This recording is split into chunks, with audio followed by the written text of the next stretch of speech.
안녕하세요. 40대 중반을 넘어서는 중인 여자입니다. 서울살이 벗어나 귀향살이 하면서 참 즐겨 듣던 채널인데 제가 다 사연을 적어보게 되네요.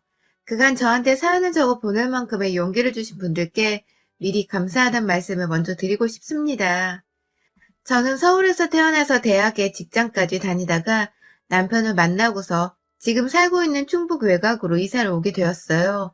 다름 아니라 저희 남편이 하는 일이 도시에서 살 필요가 없는 것이었고 애초에 전원 생활을 결혼 초부터 꿈꾸었던 남편이 무슨 이유에서인지 둘째가 초등학교에 입학하기 전에 새롭게 시작을 하자면서 이사를 계획해버렸어요. 졸지에 저는 가장인 남편의 선택을 따라 함께 전원생활을 하고자 지금 사는 곳으로 이사를 오게 되었고, 큰아이와 작은아이 모두 이곳에 자리한 초등학교를 졸업한 후에 지금은 중학교를 재학 중입니다. 사실 떠나오면서 모든 게 제 욕심의 끝자락에 있었던 터라 쉽사리 발이 떨어지지 않았습니다. 내가 왜 서울을 벗어나 살아야 하냐면서 남편을 붙잡고 진지하게 다시 생각을 해보자면서 집까지 다 구해놓고서 가기 싫다고 때를 쓴 적도 있었습니다. 서울에 친구들이며 친정이며 다 자리를 잡고 살고 있는데 나 혼자 갑자기 어린 나이도 아닌 때 변화를 맞이해야 한다는 것이 생각보다 힘든 일이었어요. 그리고 무엇보다 가장 이사하는 걸 싫어하는 이유는 다름 아닌 시아버지 때문이었습니다. 남편의 말로는 이사를 가게 되면 전원주택에 살게 되는데 마당도 넓고 뒤에 산도 큼지막히 있고 시아버지께서 살기 참 좋으실 거라면서 모시고 살자는 말을 굉장히 많이 했어요. 저는 당연히 애가 둘이나 있는 와중에 시아버지까지 모셔야 하는 거냐면서 싫은 내색을 보였습니다. 제가 결혼할 때 손해를 보고 결혼한 것도 아니고 저 돌이 할 만큼 돈 쥐고서 결혼을 했으며 남편은 정작 저희 부모님께 안부 인사도 잘 안 드리고 잘 찾아가지도 않으면서 저한테는 대뜸 모시고 살면 안 되냐고 하는 것 자체가 참 모순이고 이해하기 힘들었거든요. 그럴 거면 우리 부모님도 모시고 살자며 저는 정말로 남편 앞에서 땡깡도 부려봤습니다. 결국 말빨에 안 먹혀 지금 사는 곳으로 이사도 왔고 시아버지도 모시고 살고 있지만 말입니다. 시아버지와 함께 산지 7년 정도가 된 것 같은데 생각해보면 정말 수없이 많은 일들이 있었습니다. 하나하나 다 나열을 하더니 정말 제가 이 인생을 한 서너 번은 더 산 것처럼 어마무시하게 생각이 나네요. 일단 처음 합가를 하면서 시아버지는 동네 할머니들을 아주 다 후리고 다녔습니다. 어떻게 그럴 수 있냐고요? 우리 시아버지는 그럴 수 있더라고요. 이미 진작에 시어머니 되는 분은 남편이 어릴 때 집을 나갔고 그 바람에 남편은 엄마 없이 아빠 손에 자라났지만 시아버지는 그리 좋은 아빠는 아니었어요. 애초에 와이프가 있을 때부터 바람을 하나도 피우고 다녀서 시어머니의 오만정을 다 떨어뜨려 놓아 결국 어머님이 다른 남자를 만나 집을 나간 거라고 하더라고요. 남편은 자신이 아버지를 닮으면 어떡하나 싶어서 결혼을 아예 하고 싶지 않다는 생각도 오래도록 해왔다고 해요. 저의 뭐가 마음에 들어서 그 생각을 고쳐먹은지는 모르겠지만 남편은 저마저도 우려했던 것과는 달리 참 가정적이고 전원생활 시작하면서는 더더욱 가정에 충실히 임하는 남자였습니다. 아무튼 그렇게 조강지쳐 떠나보낸 시아버지는 저희와 합가를 하기 전까지는 시댁 되는 경기도에 살고 있었는데 그 동네의 노인정에서도 아주 유명했다고 해요. 그냥 아무 생각이 없었다고 말은 하지만 제 생각에는 다 의도적이었다는 합리적인 의심이 들 정도였습니다. 그냥 집 나간 와이프 닮았다면서 할머니 한부가 꽁냥꽁냥 하다가 그 집 자식들과 인사를 나누게 되었는데 저희 아버지께서 정상적인 교제를 언급하지도 않은 상태에서 할머니에게 스킨십을 해버리는 바람에 자식들이 아주 노발대발하면서 쌍욕을 퍼붓고 아버님을 쫓아낸 적도 있었고요. 그때 아버님은 뭐 그리 억울한지 저희 남편한테 전화가 와서는 너도 내 자식이니 여기 와서 저것도 홍근육을 내줘라 라면 소란을 피우셨고 결국 그 할머니 자식 되는 분 한 명의 전화가 와서는 자초지정을 설명하고 저희 아버님 욕을 실컷 하시다가 끊으셨어요.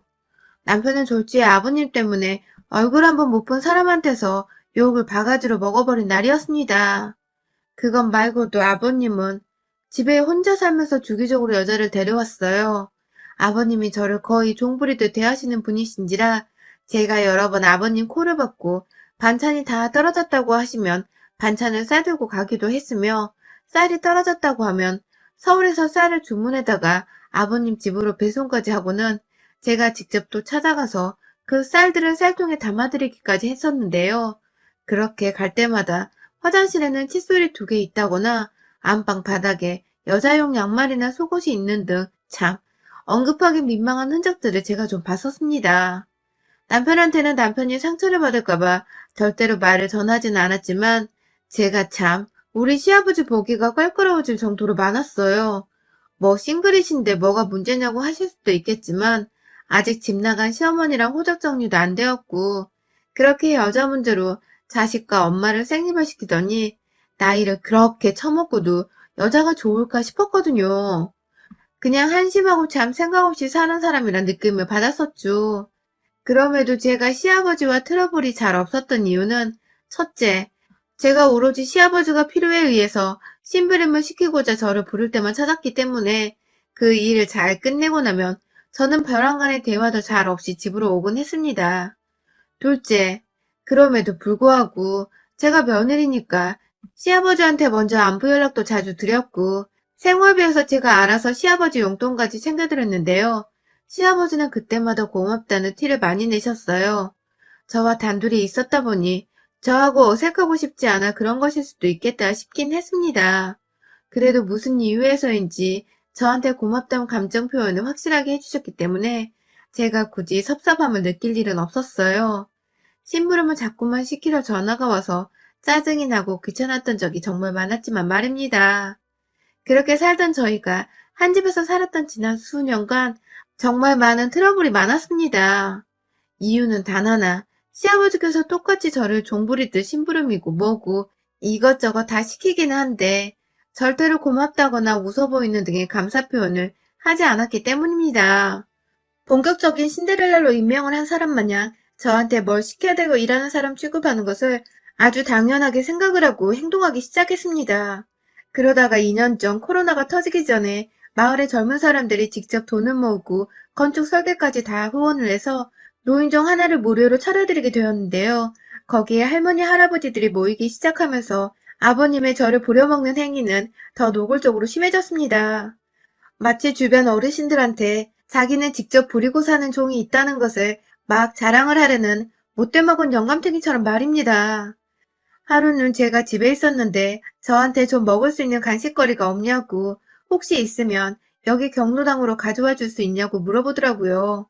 그래서 아버님이 주변 어르신들이랑 같이 나눠 먹을 거라 생각을 해서는 한가득 집에 있던 사탕 봉지랑 마침 찌고 있는 옥수수를 낱개로 더 잘라서는 가지고 갔는데요.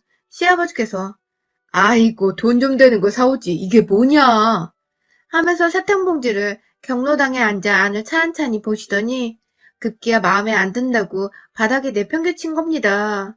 근데 저는 그 순간 분명히 보았어요. 시아버지가 저를 혼내느라 정신이 없는 게 아니라 주변의 다른 할머니 할아버지들이 자신을 얼마나 쳐다보고 있나 싶어서 눈알을 막 굴리면서 주변 사람들 표정을 살펴보더라고요. 그리고는 이내 며느놈이 시아버지 시키는 대로 안 하고 하면서 혼을 또 내시는데 이 할방구가 어디 마음에 드는 할머니라도 있어서 또래 친구들 앞에서 센 척을 하고 있는 거구나 싶었습니다. 적어도 제가 아는 시아버지라면 그러고도 남았습니다. 문제는 이딴 식으로 저를 하찮은 사람 취급해야 되는 걸 시아버지랑 더욱 교묘하게 즐겨가면서 하기 시작했다는 것입니다.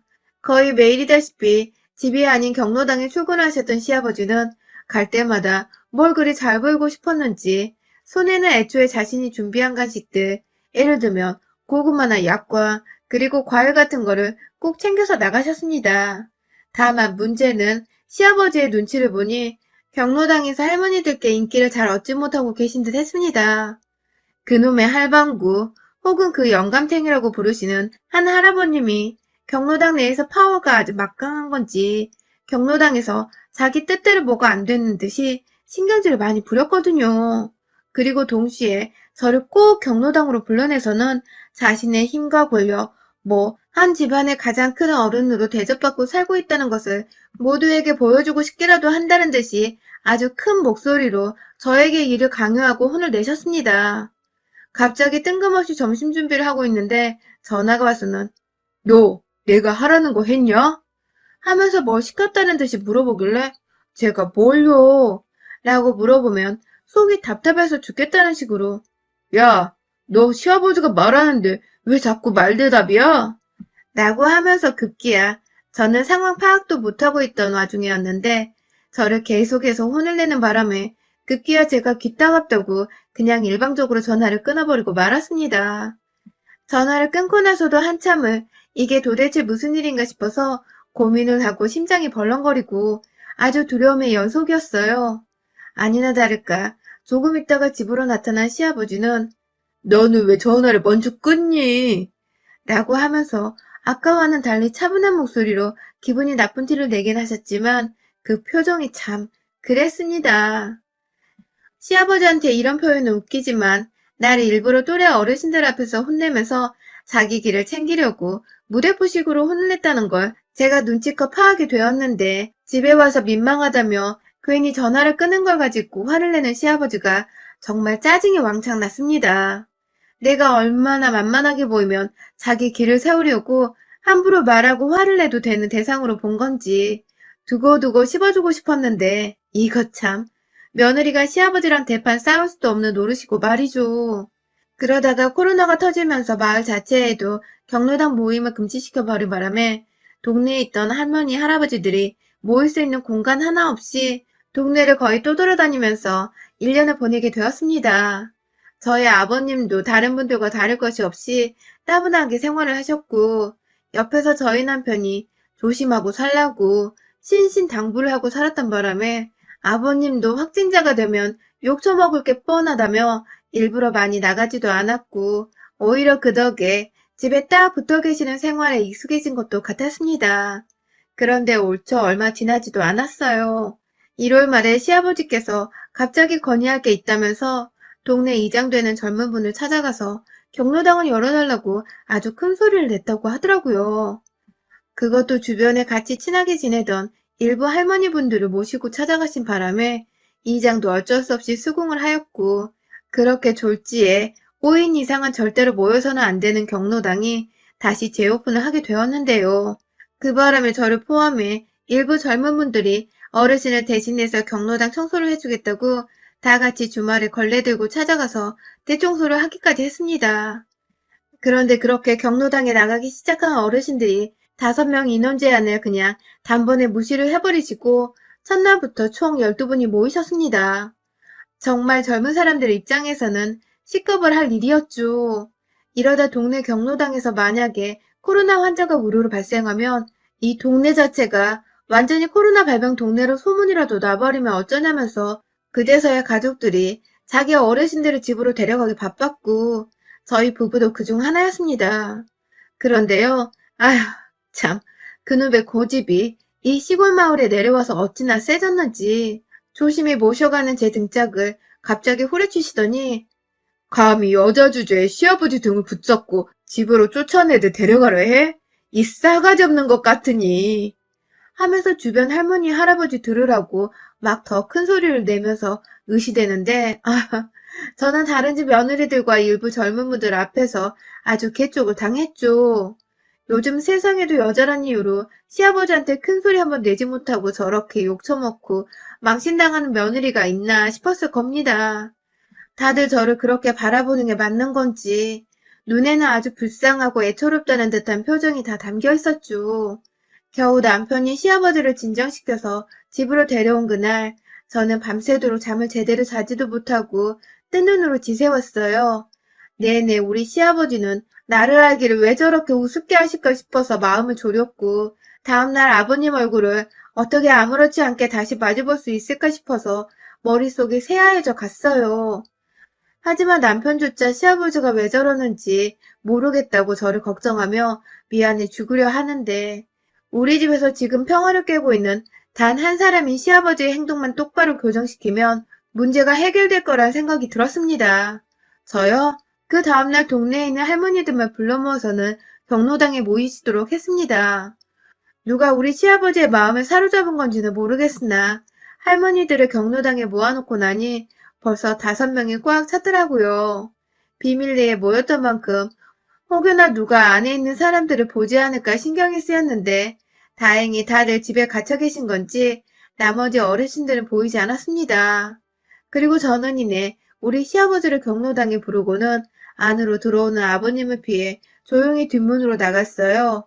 저 때문에 경로당에 온 아버님은 제가 아닌 애부장한 할머님들이 하나도 아닌 다섯이나 모여있고 자기만 사내란 것을 파악하곤 입이 귀에 걸려서 아주 그냥 좋아 죽겠다면서 어쩐 일이요 다들 하면서 안부를 묻더군요. 어제는 집으로 잘 들어갔냐면서 요즘 것들은 어른들을 공경할 줄 모른다면서 전날에 어르신들을 모시고 집으로 돌아간 젊은 동네 사람들을 죄다 욕하던 시아버지는 급기야 가장 마음에 들어 하신 분이신지 어느 할머님의 옆에 꼭 앉아서는 아주 자연스럽게 그 할머님의 다리 위에 손을 올리셨습니다. 할머님이 다리를 한쪽만 올린 채 앉아 계셨는데 오른쪽 허벅지 위에 손을 올리고는 만지작거리시며 슬쩍슬쩍 바라보더라고요. 제 눈에 할머니는 굉장히 불편해 보이셨고요. 아무래도 저한테 승질 부리고 지랄을 떨었던 모습에 시아버지를 싫어하게 되신 걸 수도 있었고, 혹은 정말로 이성으로 관심이 없는 사람인데 본인을 터치하고 관심을 일방적으로 표출하니 부담스러웠던 것일 수도 있었다는 생각이 들었습니다. 저는 한참 기다리다가 기다려도 저를 까마득히 잊은 채 할머님들과 놀고 있는 아버님을 뒤로 한 채 동네에 있는 나머지 남자 어른들을 다 불러 모았어요. 경로당에 할머니들과 아버님 혼자만 즐거운 시간을 보내고 계신데 나머지 어르신들은 다 어디 계신 거냐며 연락을 드리니 정말 귀신같이 하나둘 집에 계시다가 경로당으로 뛰어오시는 게 아니겠어요? 하나 둘 안에 도착하신 할아버지들은 왜 니만 여기 있는겨?